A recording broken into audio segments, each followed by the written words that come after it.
السلام علیکم ورحمۃ اللہ وبرکاتہ۔ ناظرین کرام، امید ہے کہ مزاج بخیر ہوں گے۔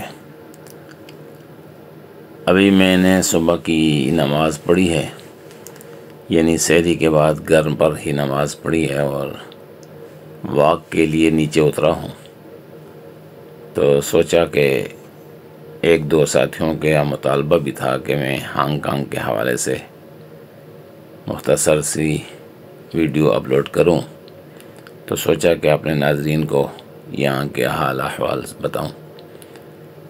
یہ اس وقت ہانگ کانگ میں 5:45 بجے ہیں، اور اگر مجھے کوئی کہے کہ آپ 2 لفظوں میں اگر بات کریں تو میں کہتا ہوں کہ ان کی معیشت ٹھیک ہے، لیکن ان کی زندگی بڑی تنگ ہے۔ یہاں کی خصوصیات تو یقیناً بہت ساری ہیں۔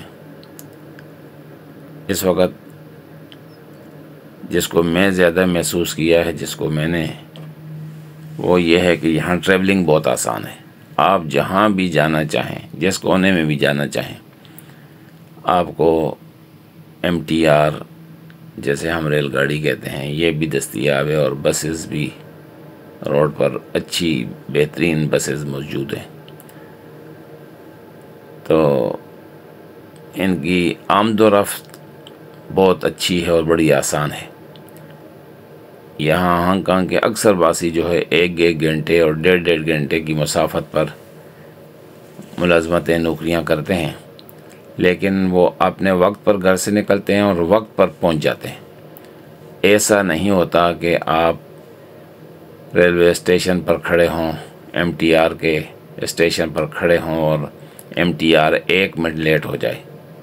2 منٹ کا ٹائم ہے اور 2 منٹ کے اندر آئے گی، لیکن میں نے جب بھی محسوس کیا، میں جب بھی وہاں پہنچتا ہوں تو یا تو موجود ہوتی ہے یا آدھے منٹ کے بعد آ جاتی ہے۔ تو ان کا آمد و رفت کا نظام میں سمجھتا ہوں کہ شاید بہت سارے ممالک سے سب سے اچھا نہ ہو تو شاید ابتدائی 2-4 ممالک ہیں ان میں آتا ہوگا۔ اسی وجہ سے یہاں گاڑی رکھنے کی آپ کو ضرورت محسوس نہیں ہوگی۔ اور اگر مجھے کوئی یہ کہے کہ ان کی خراب چیز کون سی آپ کو لگتی ہے، تو ان کی رہائش گاہیں بڑی تنگ ہیں۔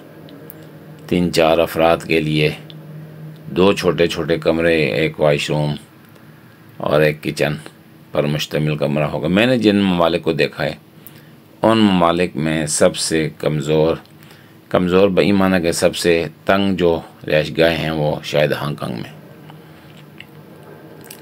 بہرحال یہاں مزدوری، روزگار، کاروبار بہت آسانی سے مل جاتا ہے آپ کو، اور ایک عام مزدور بھی 20,000 سے لے کر 25-30 ہزار ڈالر تک، یہاں کے جو 25-30 ہزار میں سمجھتا ہوں پاکستان کے 8-10 لاکھ روپے بنتے ہیں، وہ کما سکتا ہے۔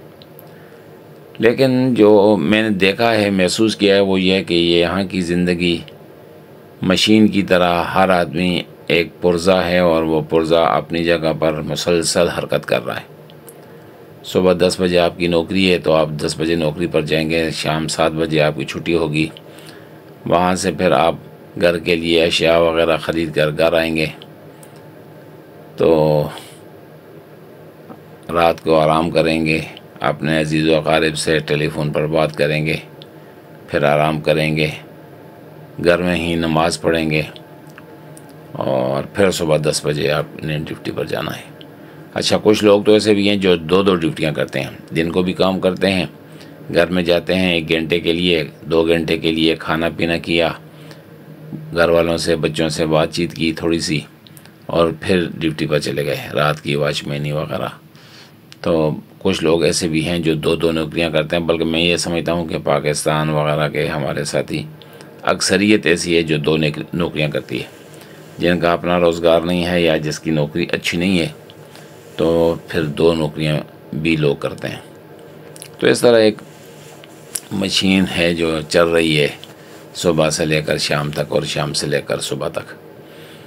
چونکہ ہمارا تو یہ ایمان ہے کہ یہ دنیا کی زندگی عارضی زندگی ہے، اور حقیقی زندگی اور کامیاب زندگی تو آخرت کی زندگی ہونی چاہیے. اگر اس کو دیکھا جائے تو میں سمجھتا ہوں کہ یہاں بہت بڑی تعداد میں لوگ اپنی زندگیاں برباد کر رہے ہیں، ضائع کر رہے ہیں.